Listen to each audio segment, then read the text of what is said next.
Así que este domingo vamos a continuar, mis hermanos, con el estudio de las parábolas del reino. Es un estudio que hemos estado llevando en las últimas semanas, con excepción de que en algunos momentos lo hemos interrumpido por tal vez algunas enseñanzas distintas, pero es lo que hemos estado viendo en las últimas semanas, las parábolas del reino. El domingo pasado vimos, para entender un poquito mejor todavía la importancia de este concepto del reino, vimos un paseo bíblico, ¿sí?, de principio a final, de cómo es importante para el Señor, y en efecto muestra a lo largo de toda la Biblia el concepto del reino de Dios, del reino de los cielos. Nada más también a manera de recordar un poquito, en este capítulo 13, que se le conoce como las parábolas del reino, son 7 parábolas. Las 2 primeras parábolas, ¿sí?, que son las de las diferentes tierras y la del trigo y la cizaña, vemos allí que se describe la naturaleza del reino. En los diferentes terrenos, en esa parábola de los diferentes terrenos, vemos que hay tierra que rechaza la semilla y hay tierra verdadera, que es la que recibe la semilla. Es decir, entendiendo que va a haber personas que van a rechazar el reino y va a haber otras que van a recibir el reino. En la parábola del trigo y la cizaña, allí vemos que el mal va a coexistir con el bien, los hijos del malo con los hijos del reino, ¿sí?, donde se tiene que crecer juntos hasta el día del juicio final. Y luego, esas son las 2 primeras parábolas, de las que hablan de la naturaleza del reino. Luego las siguientes 2 parábolas, hablan de el poder del reino, donde vimos la de la semilla de la mostaza y la de la levadura, ¿sí? Estas parábolas nos enseñan, como les digo, el poder del reino, que a pesar de que el mal va a coexistir con el bien y que se va a estar, obvio, sembrando el trigo con la cizaña, y a pesar de que 3/4 partes de la tierra rechaza la buena semilla, el poder del reino es tan grande que aún así va a empezar por lo más pequeñito y va a crecer hasta ser algo muy, muy grande, ¿sí? Por eso también se compara con la levadura, ¿sí?, que una porción muy pequeña introducida en esa enorme masa la leuda y la hace muy, muy grande, ¿no?, que todo lo influencia. Esas son el segundo grupo de 2 parábolas. Pero luego vienen otro grupo de 2 parábolas, es decir, la quinta y la sexta, ¿no? Las primeras 2 hablan de la naturaleza del reino, las segundas 2 hablan del poder del reino, y las siguientes 2, que son las que vamos a ver ahora, hablan del valor del reino.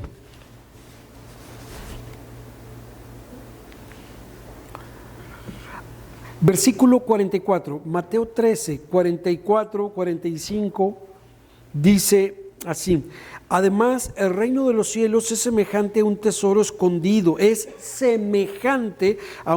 escondido, en un campo, el cual un hombre halla y lo esconde de nuevo, y gozoso por ello va y vende todo lo que tiene y compra aquel campo. También el reino de los cielos es semejante a un mercader que busca buenas perlas, que habiendo hallado una perla preciosa, fue y vendió todo lo que tenía y la compró. Padre Santo, enséñanos, por favor, Señor, a ver el valor de tu reino. Enséñanos, por favor, a valorar lo que tú valoras, Padre Santo, a dejar lo que tú también dejas. Señor, te ruego, por favor, de tu guía a tu siervo. Te ruego, por favor, de esa unción de tu Espíritu de bendición, Señor, para esta tu iglesia.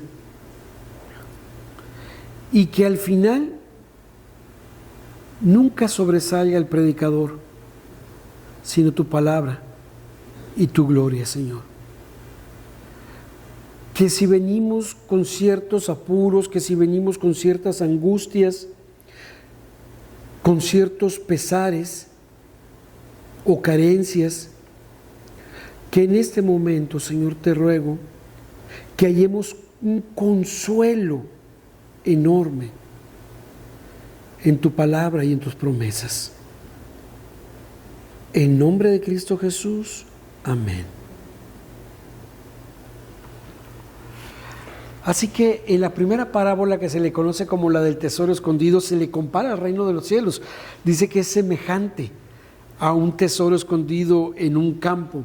Un hombre lo halló, lo esconde de nuevo y gozoso por ello, va, vende todo lo que tiene y compra ese campo. Miren, para nosotros, los de esta época, pudiera ser un poquito curioso que alguien esté enterrando un tesoro, pero para aquella época era algo muy común. No existían los bancos o las cajas fuertes como hoy lo existen, ¿sí? O sea, todo el dinero que ustedes ganan y que les dan sus aguinaldos y su repartición de utilidades y todo eso, ¿no? O sea, ustedes van, como yo sé que les sobra a ustedes dinero, eso que a ustedes les sobra van y lo meten al banco, ¿no? Pero en aquel entonces no era así. O sea, no existía eso, de manera que se tenía que haber una manera en que pudiera protegerse esos bienes, esas joyas que pudieran tener. Y lo que hacían era, pues, esconderlo normalmente en la tierra, ¿sí? Y pues de ahí que en las películas, no sé, o en los cuentos, sabemos de los mapas del tesoro y se marcaba con una X, ¿no?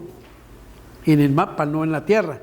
Si no en la tierra, todo el mundo iba a saber dónde estaba el tesoro, ¿verdad? Y era una manera de protegerse, porque recuerden ustedes que Palestina era un centro neurálgico de batallas, de guerras. Era muy común que allí sucediera eso. Así que era forma en que ellos protegían lo que para ellos era importante. Josefo, el historiador judío, en cuestión de este asunto, él decía,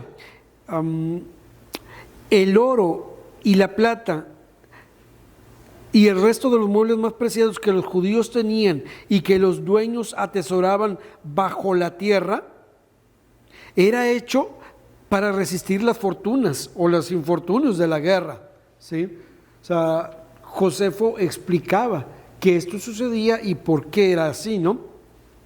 Así que un hombre, dice esta parábola, muy cortita por cierto, dice que estaba en un campo, no sabemos qué estaba haciendo, probablemente estaba ahí él trabajando, labrando la tierra, no sé, cuando de repente, sin buscarlo, encuentra ese tesoro sepultado en el suelo. Inmediatamente lo regresa donde lo encontró, vende todo lo que tiene para poder adquirir ese campo, ¿no? Lo que le interesaba era el tesoro. Y alguno que otro pudiera ser un poquito más suspicaz en esta parábola al escucharla o al leerla. Es decir, eso no fue ético, porque en nuestros días, si yo me encuentro un tesoro en la casa de la hermana Luz, ¿de quién es el tesoro? ¿Mío como lo encontré o de la hermana Luz que está en la casa de ella? Está enterrado en el patio trasero de la casa de la hermana Luz, ¿sí? Edgar lo enterró, nunca lo dijo, ¿sí? Nunca supo su mamá, y yo un día fui porque, no sé, dijo la hermana Luz, necesito a alguien que me ayude a cavar tantito porque quiero sembrar un rosal. Y yo fui y me encontré ese tesoro. Entonces, ¿yo me puedo quedar con el tesoro o es de la hermana Luz? Aunque yo me lo haya encontrado. Muy bien. Ahí compartimos, hermana Luz. Miche y Miche, ¿de acuerdo? Sí, lo caído. Muy bien. Pero no, en este asunto de la parábola del Señor Jesús, no hay nada incorrecto, mis hermanos.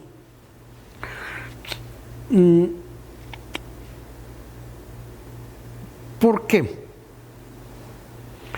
Porque miren, en primer lugar había una ley rabínica que decía así: si un hombre encuentra fruto o dinero esparcido, le pertenece al que lo encuentre.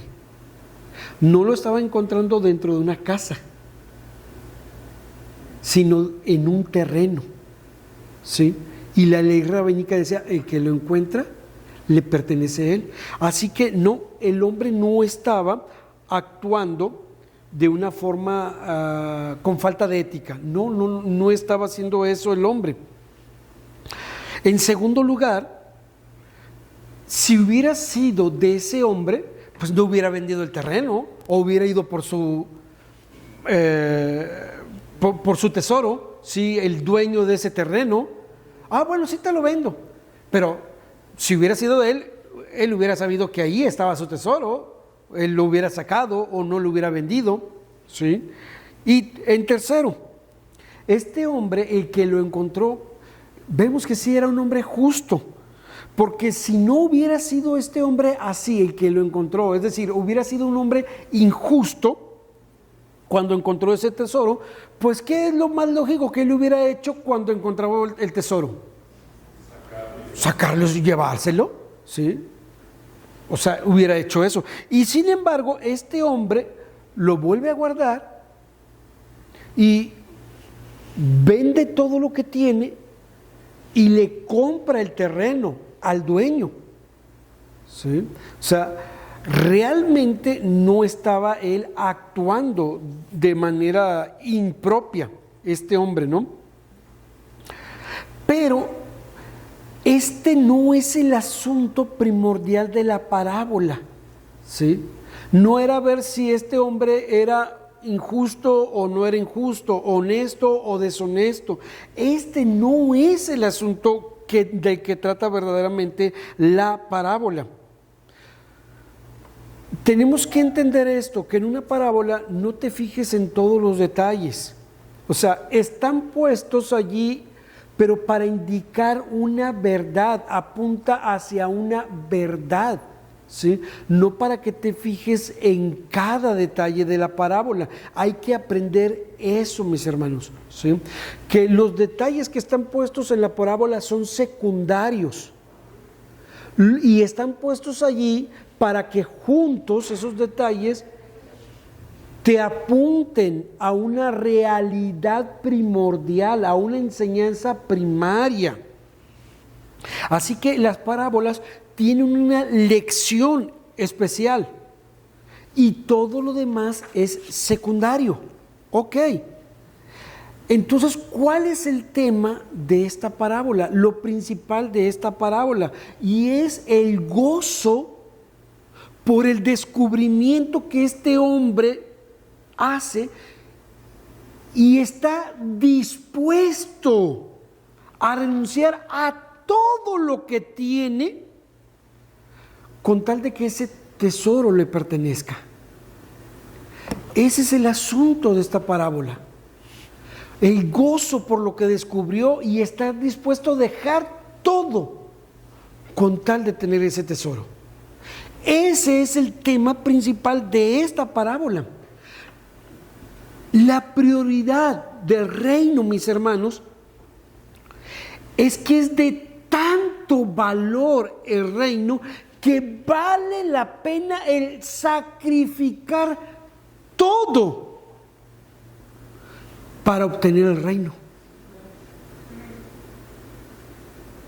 Miren, observen aquí, mis hermanos. Fíjense bien esta pregunta. ¿A quién le está hablando aquí? ¿A quién le está hablando aquí el Señor? ¿A quién? En ese texto no lo dice, pero cuando empiezan las parábolas, ¿a quién le estaba hablando? A una multitud. Pero luego llegas al versículo 36 y dice: entonces, despedida la gente, entró Jesús en la casa y acercándose a él, sus discípulos le dijeron, explícanos, la parábola de la cizaña del campo. ¿A quién le está hablando ahora? A sus discípulos, ya no a la multitud. Y ya no estaba a la orilla del mar tampoco. Ahora estaba en la casa exclusivamente con sus discípulos. Y ahora Él les va a enseñar el valor que tiene o debe de tener para ellos el reino de los cielos, el reino de Dios. Miren, cuando estuve estudiando esta parábola entré en conflictos porque hay varias interpretaciones, ¿sí? Básicamente dos grandes interpretaciones en este grupo de parábolas. Porque miren, una interpretación dice así, que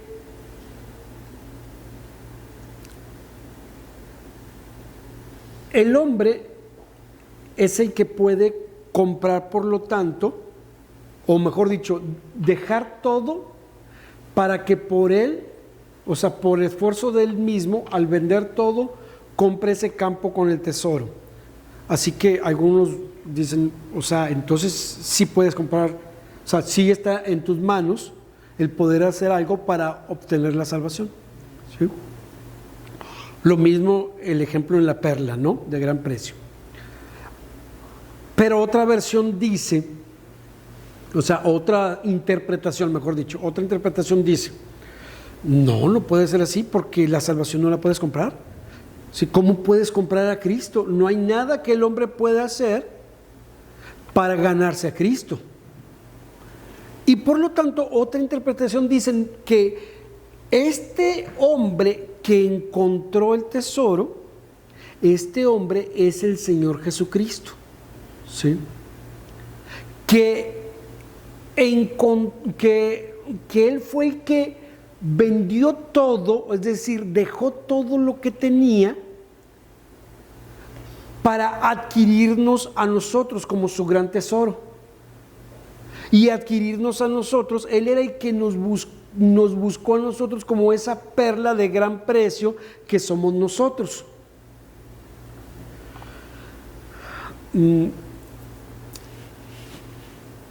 Así que, bueno, otra interpretación dice que,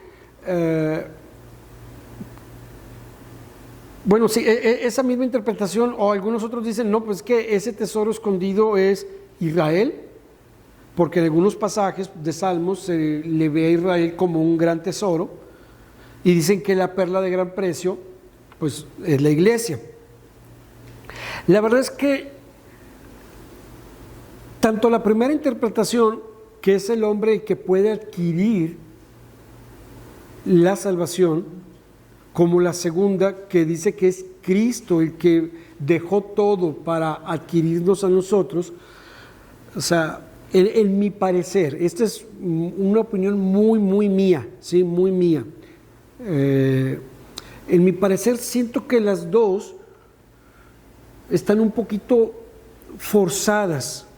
O sea, siento, y fíjense que de los dos bandos hay gente, o sea, en las dos interpretaciones hay muy buenos predicadores, ¿eh? En las dos interpretaciones hay muy buenos predicadores. Por decir, en la segunda interpretación que les di, que es el Señor Jesucristo, A.W. Pink, Arthur Pink, A.W. Pink, ¿sí? Él se va por la segunda interpretación y yo nunca me podría comparar, ni en los talones, absolutamente nunca me podría comparar a A.W. Pink. O sea, él fue un maestro de maestros. Pero, o sea, la cuestión no es... Yo aprendo mucho de esos muy buenos predicadores, muy buenos maestros. Sinceramente, yo he aprendido mucho de ellos, bastante. O sea, han sido maestros para mí. Sin embargo, he aprendido también con el paso de los años que tengo que tomar las cosas no porque me lo está diciendo un gran maestro, sino porque veo que es el Señor el que me convence. Y les digo, de los dos lados hay muy buenos predicadores, dos tipos de interpretación. Incluso estudiando a John MacArthur en este asunto, o sea, le aprendí, tomé varias cosas de él que estoy compartiendo, pero no tomé todo tampoco de John MacArthur, ¿sí? En lo personal, me decanto un poquito más por la interpretación que dio R.C. Sproul. Creo que el asunto no está en el mercader, en el tesoro escondido o en la perla de gran precio, sino en el asunto está en el valor que uno debe de tener, de dar, de apreciar hacia el reino de Dios. Porque en este caso, el Señor Jesucristo ahora está hablando ya no con la multitud, está hablando exclusivamente con sus discípulos. Y esa parte creo que es bien importante no saltársela, porque nuevamente ya no está hablando con la multitud, está hablando con los discípulos. Y a los discípulos, yo estoy notando que lo que está haciendo el Señor Jesús es decirle a los discípulos: ¿saben qué? Ustedes pertenecen al reino de Dios. Tienen que entender el gran valor que tiene el reino de Dios. Es algo muy, muy valioso. No hay absolutamente nada que se lo compare, de manera que tienes que estar dispuesto como discípulo a que te cueste todo. ¿Sí? Por eso las dos parábolas normalmente se enseñan juntas, porque apuntan a lo mismo. Pero bueno, o sea, ese es para mí fue donde sentí mayor convencimiento de parte del Señor.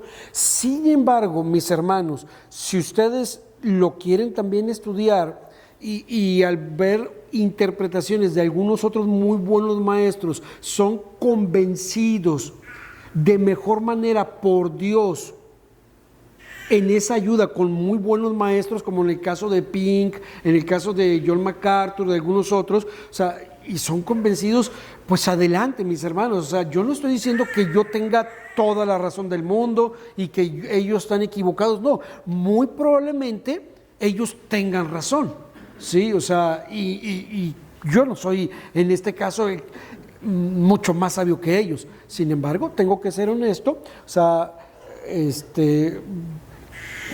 el Señor me convenció a mí por el contexto que de esto se trata, del valor, ¿sí? Del valor, de apreciar el valor del reino. De hecho, así se titula la enseñanza, no se los dije, es el valor inestimable del reino.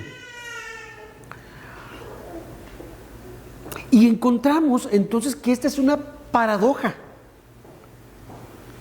porque sabemos que la salvación es gratis para nosotros, no para el Señor, porque al Señor le costó todo, ¿no? Tú sabes que en Efesios 2, 8 y 10 dice: porque por gracia sois salvos, y la gracia es un don, un regalo, porque por gracia sois salvos por medio de la fe, y esto no de vosotros, pues es don de Dios, ¿sí?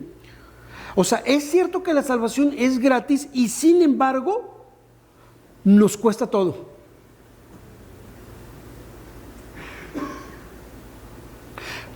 Porque si yo quiero verdaderamente ser y comportarme como un discípulo del Señor,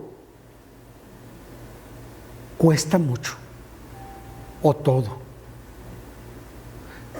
Cuesta dejar los sueños míos que van en contra de la voluntad de Dios. A veces llega a costar que la familia se separe de mí. A veces llega a costar burlas X.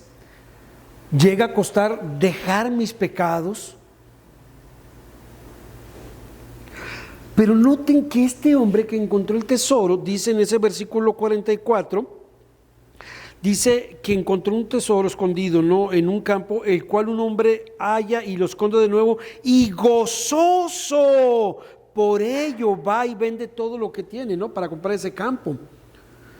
O sea, aquí es increíble, pero es que este hombre se regocijó, estuvo gozoso, vendió todo lo que tenía. Las cosas que tuvo que perder por causa de ese tesoro no le causaron ninguna pena, por el contrario, estaba gozoso este hombre. La enseñanza de esta parábola es que el reino de los cielos es el tesoro supremo, mis hermanos, porque es el que satisface, y es el único que satisface las necesidades del corazón.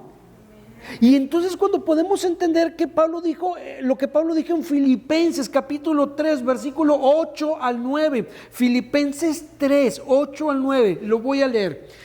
Y ciertamente, aún estimo todas las cosas como pérdida por la excelencia del conocimiento de Cristo Jesús, mi Señor, por amor del cual lo he perdido todo y lo tengo por basura para ganar a Cristo y ser hallado en Él, no teniendo mi propia justicia que es por la ley, sino la que es por la fe de Cristo, la justicia que es de Dios por la fe.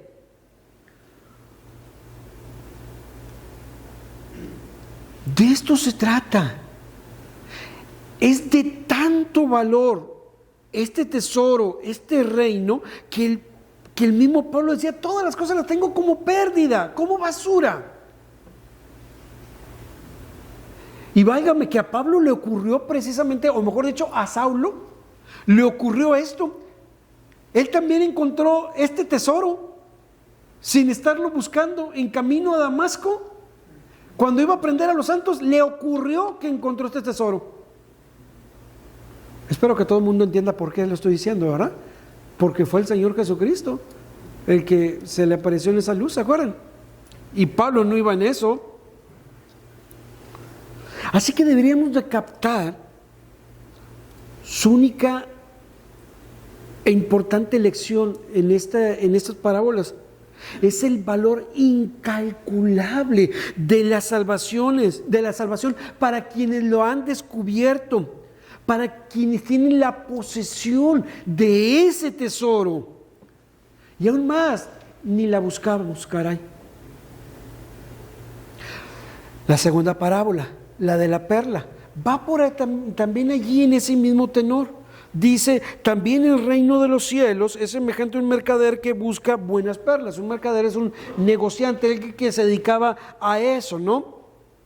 Y en ese momento de la historia, ahorita las perlas siguen siendo muy valiosas. Yo me acuerdo que papá tenía perlas guardadas, ¿sí?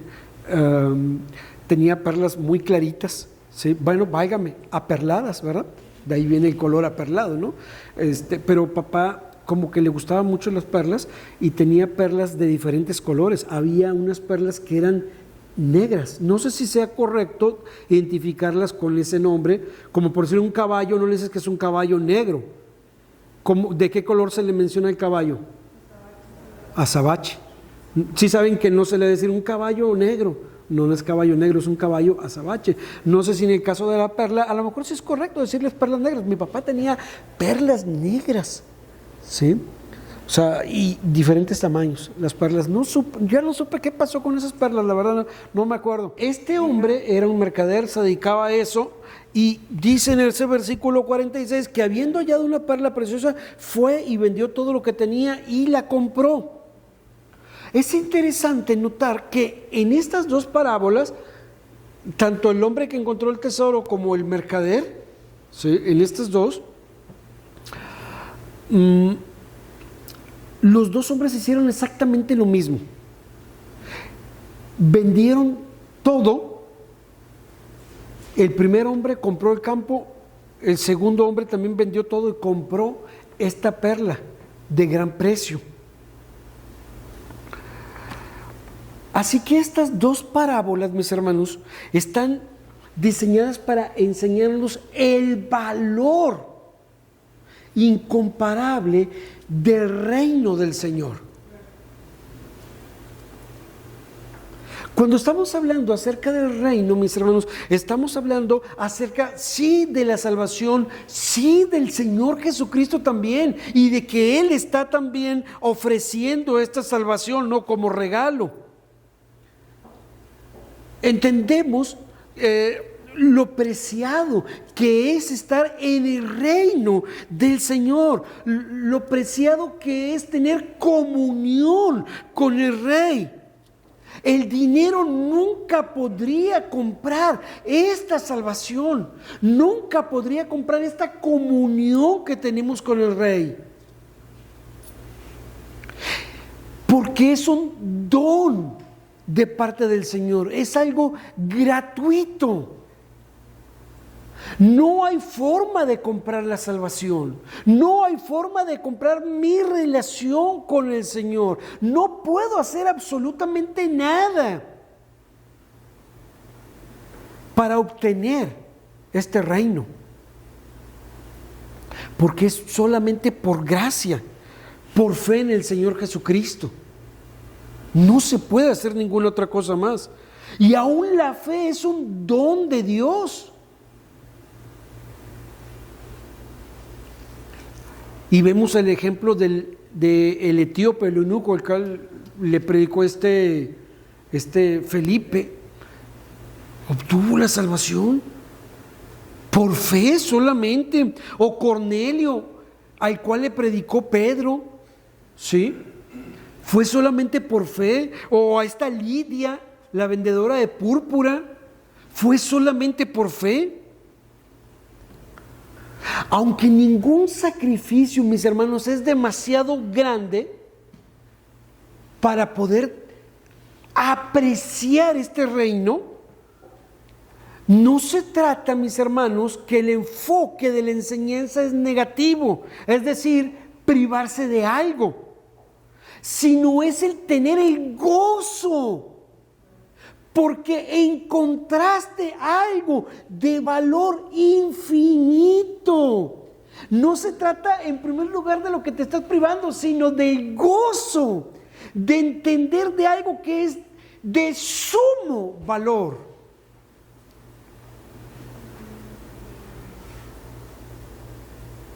Así que nos damos cuenta que las dos parábolas, ambas tienen que ver con el aspecto del valor, mis hermanos. Mira, tú y yo pudiéramos tener diferentes criterios para valorar algo, porque valorar en ocasiones llega a ser algo subjetivo.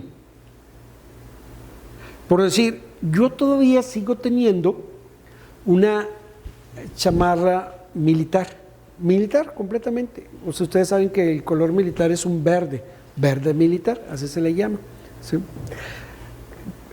Yo tengo con esa chamarra, ¿qué serán? Unos 35 años. Pero esa chamarra no tiene 35 años. Esa chamarra de tener, yo creo que sí de tener como unos 50 años, esa chamarra. Y yo la sigo teniendo, mi esposa sabe cuál es, ¿sí? Esa chamarra. ¿Alguna vez ustedes tal vez me han llegado a ver con esa chamarra verde? Sí. O sea, les digo, yo con ella tengo como 35 años con esa chamarra. Y ustedes dirán, que el pastor es tan pobre, hay que comprarle más ropa. Bueno, cómpramela, pero no, o sea, no tengo esa chamarra porque sea pobre. O sea, es una chamarra que de una confección muy buena, que tiene, o sea, les digo, yo creo que debe tener como 50 años esa chamarra. Es increíble. Y todavía está enterita. Sí, o sea, y sí me la pongo cada invierno, no es que me la ponga cada rato. Mi esposa varias veces la ha querido tirar o regalar, pero no, le digo, no, espérate, o sea, todavía aguanta más. Y si yo la fuera a vender a uno de ustedes, no creo que ustedes me digan, tiene 50 años, pastor, ¿cuánto le puedo dar por esa chamarra? O sea, al contrario, usted me tiene que dar algo a mí aparte de la chamarra, me van a decir. Lo que pasa es que aparte de que todavía está buena la chamarra, está gruesa, así. Esa chamarra me la pasó mi papá, él era militar. Él se la ponía, pero él me la pasó a mí, esa chamarra. Así que para mí, esa chamarra tiene mucho valor. De ahí que el valor a veces es subjetivo, ¿sí? Porque para mí lo que pudiera tener valor, para ustedes no vale 100 pesos, pero para mí sí. Es como el anillo de tu boda, ¿sí? El anillo de tu boda.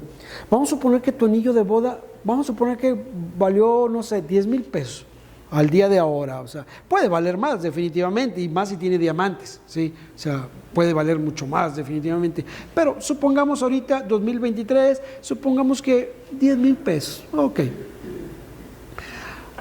Es que van a pasar 10, 20, 30, 50 años y ese anillo para ti, mujer, vale más que 10,000 pesos, ¿sí? Porque fue el anillo de tu matrimonio. ¿Me estoy explicando? Sí, ¿verdad? Así que para ti tiene un valor que no son 10,000 pesos, es un valor incalculable.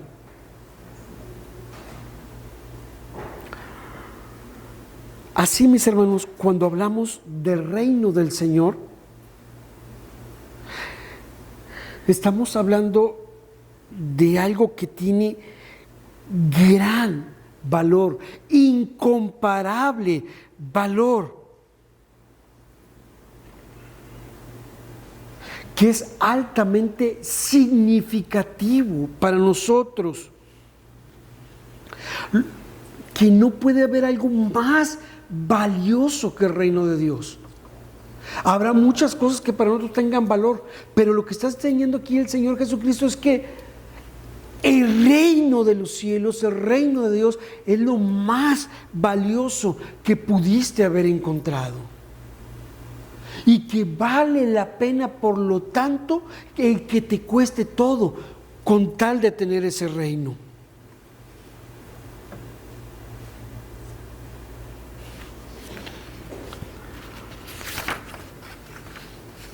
Así que, mis hermanos, fíjense bien esto que les voy a decir. Dios, el Señor, Él tiene un sistema de valores. Y nosotros, humanos, tenemos nuestro sistema de valores.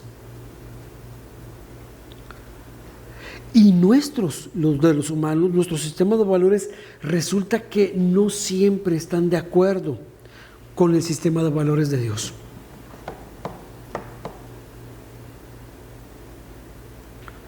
Nosotros los cristianos, mis hermanos, tenemos que alinear nuestros valores personales con los valores de Dios. El valor que Él le asigna a las cosas son los valores que también nosotros tenemos que asignar. Si para nuestro Dios es muy valioso el matrimonio, para nosotros lo tiene que ser. Si para nuestro Dios es muy valioso la santidad, para nosotros lo tiene que ser. Si para nuestro Dios es muy valiosa la fidelidad, para nosotros lo tiene que ser. Si para nuestro Dios es muy valioso los bebitos en el vientre, el embarazo, para nosotros lo tiene que ser.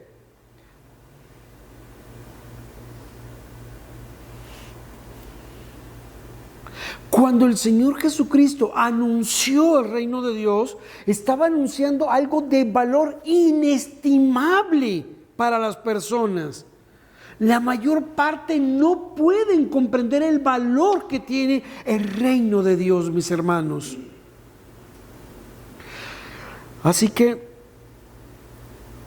el punto de estas parábolas es sencillo, es simple.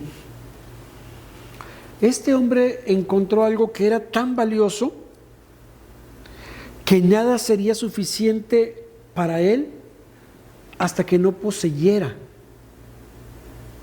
esa perla o ese tesoro, ese reino de Dios. Ese hombre iba a renunciar, estaba dispuesto a renunciar completamente a todo. Vendería todo lo que pudiera ese hombre para lograr comprar ese campo, para lograr comprar esa perla. Porque es de valor inestimable. Así que de eso se trata, de valorar el reino del Señor, su salvación, mi relación con el Señor, como lo más grande que pueda haber para mi vida. El punto es que tenemos algo de un valor tan grande que vale la pena vender todo lo que tienes para poseer este tesoro, esta perla. Así de valioso es el reino de Dios.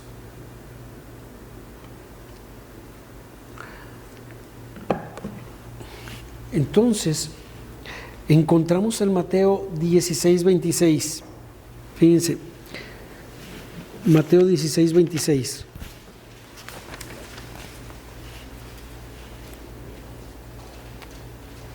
Bueno, voy a también leer el 24. Entonces Jesús dijo a sus discípulos: si alguno quiere venir en pos de mí, niéguese a sí mismo y tome su cruz y sígame, porque todo aquel que quiera salvar su vida, la perderá. Y todo el que pierda su vida por causa de mí, la hallará. Porque ¿qué aprovechará al hombre si ganare todo el mundo y perdiere su alma? ¿O qué recompensa dará el hombre por su alma? El Señor Jesús está haciendo una pregunta: ¿qué puede dar el hombre a cambio de su alma? ¿Cuánto vale tu alma que puedas poner un precio por ella y puedas pagar por ella? Supongamos que se está quemando tu casa, ¿sí? Ya, está en llamas. Toda tu familia está afuera, ¿sí? Así que dices: mi familia está bien.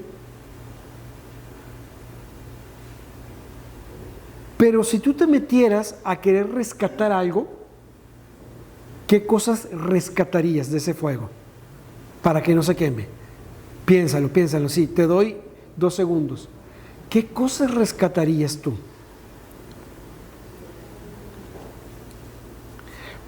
Tú podrías decir: voy a sacar el carro de la cochera, o las joyas que tengo, dinero, todo eso.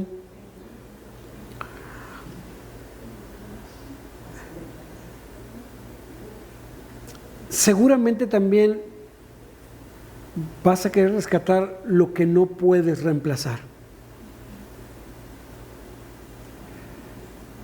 A lo mejor tienes ahí, no sé, por allá en la lumbre 1,000 pesos, y acá tienes la caja de todas tus fotografías de cuando eras niño y que estabas con tu mamá y con tus abuelitos, fotografías muy de antaño, y dices 1,000 pesos las fotografías. ¿Por cuál te irías? Yo me iría por las fotos.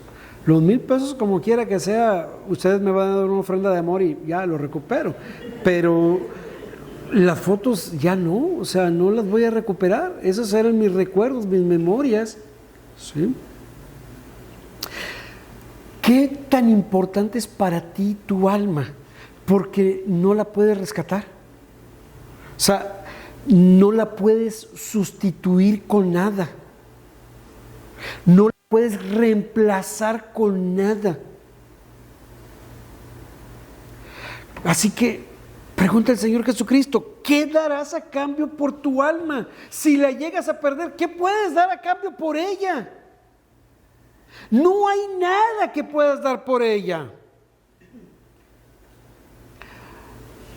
Hay mucho que aprender de los cristianos primitivos, de aquellos cristianos del primer siglo, ¿no? Ellos entendieron muy bien lo valioso de este tesoro, de ser cristianos, de tener a Cristo, porque ellos no negaron sus vidas por causa de Cristo. Habían encontrado ese tesoro, habían encontrado esa perla de gran precio, y estaban dispuestos y estuvieron dispuestos a dar sus vidas por ese tesoro. Nuevamente, Filipenses 3, 8 y 9, el que había leído hace rato. Y ciertamente aún estimo todas las cosas como pérdida por amor. Como pérdida por la excelencia del conocimiento de Cristo Jesús, mi Señor, por amor del cual lo he perdido todo y lo tengo por basura para ganar a Cristo. Y es que la perla de gran precio, ni siquiera, mis hermanos, es una joya, es una persona. Es nuestro Señor Jesucristo. Si tú lo tienes a Él, lo tienes todo completamente. Así que debemos tener esa perla de gran precio, de gran valor. Debemos tener ese tesoro que está escondido en el campo, porque no hay nada con lo que podamos comparar en lo que a valor se refiere con nuestro Señor.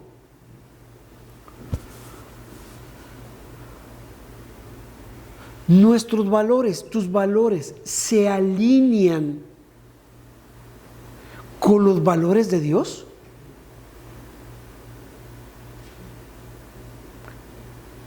Lo que Dios ama, tú lo amas. Lo que Dios odia, tú lo odias. Lo que el Señor deja, tú lo dejas.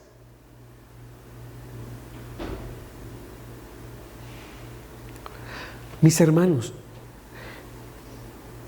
Cristo es el tesoro escondido. Quien no tiene, o mejor dicho, quien tiene este tesoro, no tiene ninguna miseria. Quien tiene todo, pero no tiene al Señor Jesucristo, carece de todo y está en miseria.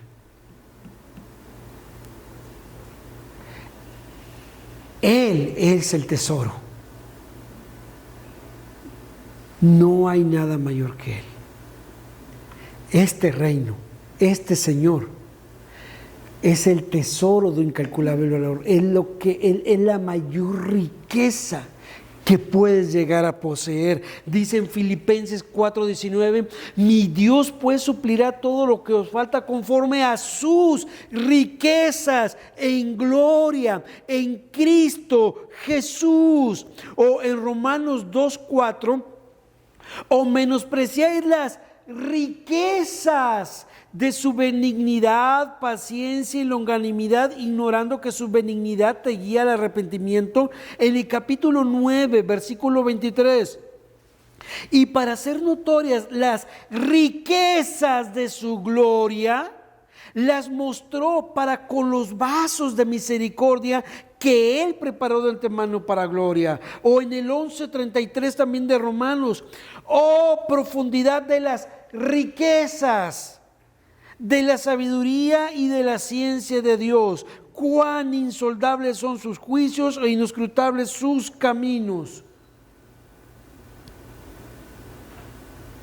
Su gloria, su gracia, su reino, su Hijo, son nuestras riquezas. Y no hay nada mayor que esto. Esto es lo que nos quiere enseñar estas parábolas. Así que te digo a ti que no has sido salvado todavía, ¿qué puedes pagar por tu alma? ¿Con qué la puedes rescatar?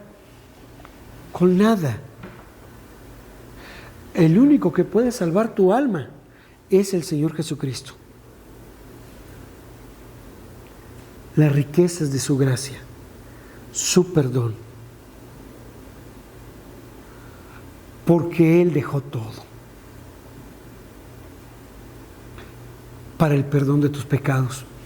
Arrepiéntete de tus pecados. No puedes tener este tesoro sin igual, no puedes tener a Cristo como el sumo bonum, el sumo bien, el sumo tesoro. Si no te arrepientes, cree en el Señor Jesucristo. Cree en Él como Señor, porque Él fue el que te salvó, el que te puede salvar, el que murió en la cruz, el que resucitó, el que dio su sangre. Él es el Señor, Él es el Salvador. A nosotros, mis hermanos, que Dios nos ha salvado, mis hermanos, ¿nuestros valores están alineados con los de Dios? ¿Lo que Él valora, tú lo valoras? ¿Lo que Él desecha, tú lo desechas? ¿Lo que Él aprecia y manda, tú también lo aprecias? ¿Lo que Él ama, tú también lo amas? Debemos de aprender a apreciar este reino de nuestro Dios. Gracias, Señor. Y perdónanos porque no ha sido así, Señor. No lo hemos apreciado como tú lo quieres. Pero estamos empezando a entender que este reino, que esta salvación, no hay nada que se le compare. Gracias por darnos este tesoro. Gracias por darnos esta perla. Gracias por darnos a tu Hijo como el Rey para nuestra vida. En nombre de Cristo Jesús.